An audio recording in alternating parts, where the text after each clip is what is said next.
Transport Minister Mark Garneau announced millions in funding today to increase safety at rail crossings across the country and including here, right in the Maritimes. Of course, rail traffic is an integral part of the transportation infrastructure in our region. Minister Garneau joins us to talk about rail safety and keeping the trains running. Thank you so much for joining us tonight. Good to be with you, Marie. Well, let's start with this. How bad is the situation at rail crossings across this country? Well, it's always a work in progress. Rail safety is a very important priority. It's my top priority, and there's always room to do better. And if we're talking about grade crossings, every year we identify a certain number of grade crossings that need to be improved based on perhaps incidents that have occurred or the analysis that there is a greater danger at these crossings. And so we put funding into it, and there's about 146 grade crossings that are going to be upgraded in the coming 3 years. Well, in communities like Moncton, for example, the train rolls right through the center of the city. So pedestrians have been hit. Another incident at the end of August where a woman was injured. What steps are being taken to ensure safety in residential areas? So it's a combination of things. In fact, I was in Moncton a couple of years ago to announce an improvement after somebody, very, very sadly, their wheelchair got caught in a track and a train was coming. And I can visualize the train going right through Moncton because I was there. We have an improvement project in Moncton this coming year, and we continue to work on finding ways to make it safer. But it's a combination of two things.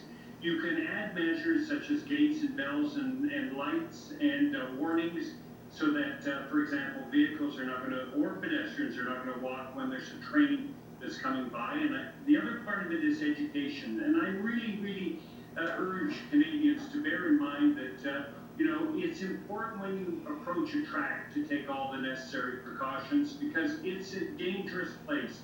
And we are also funding projects under organizations like Operation Lifesaver to sensitize people to the importance of respecting safety at railway crossings and also trespassing as well. Well, in relation to Halifax, the port here is rail-based, so over 60% of the cargo goes back and forth over the rails. Given that rail is so important to moving cargo to and from Halifax, St. John, and central Canada, what is the government doing to ensure this smooth passage? And I may have to remind viewers about this because we've been focused on the pandemic, but what about the protests back in the winter in support of Indigenous land rights that actually shut down rail traffic? Yeah, there's no question. Rail operations in Nova Scotia are extremely important, coming from the Port of Halifax and other locations as well. And we're very mindful of that. In the program that we're announcing, the Rail Safety Improvement Program, there are 12 grade crossings in Nova Scotia, 17 in New Brunswick that are going to have their safety improved. Yes, there were blockades last winter, and again, I remind people that if you are obstructing a rail line, you're not only putting your own life in danger, you're putting in danger the life of the people that are on the train as well.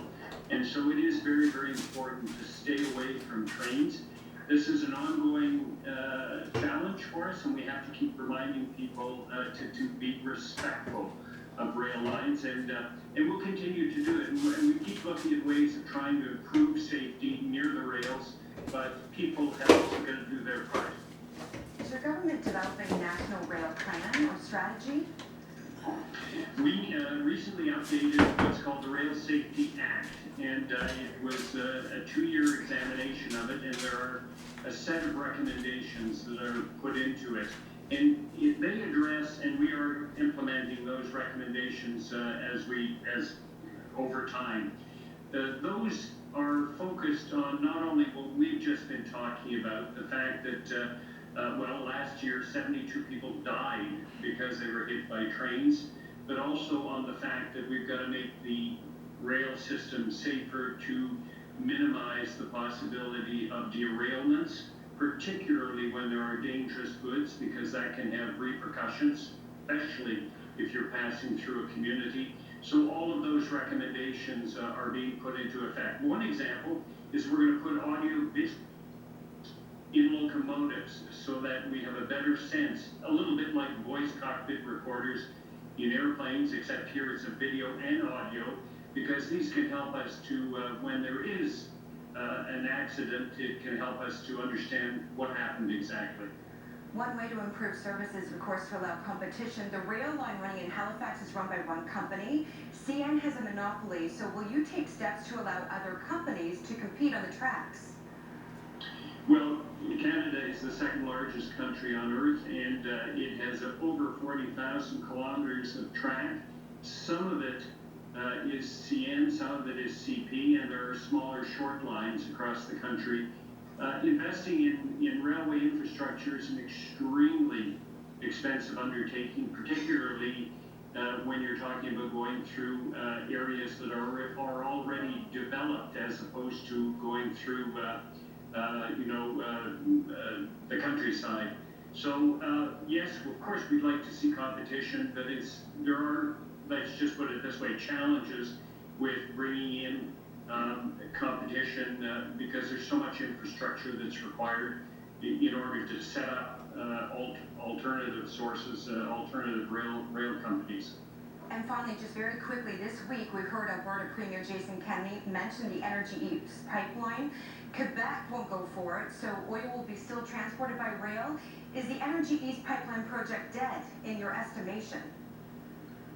Well, it is not, I'm not going to speculate on whether it is dead, but certainly Quebecers do not. This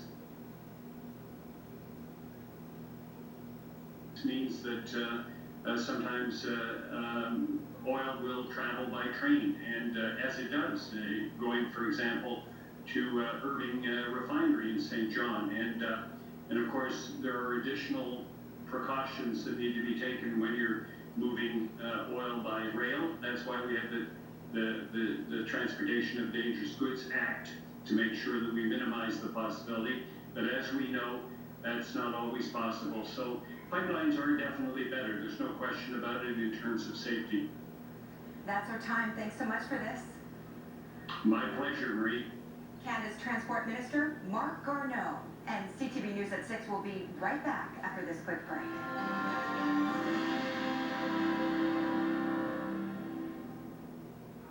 Sinus pressure, congestion.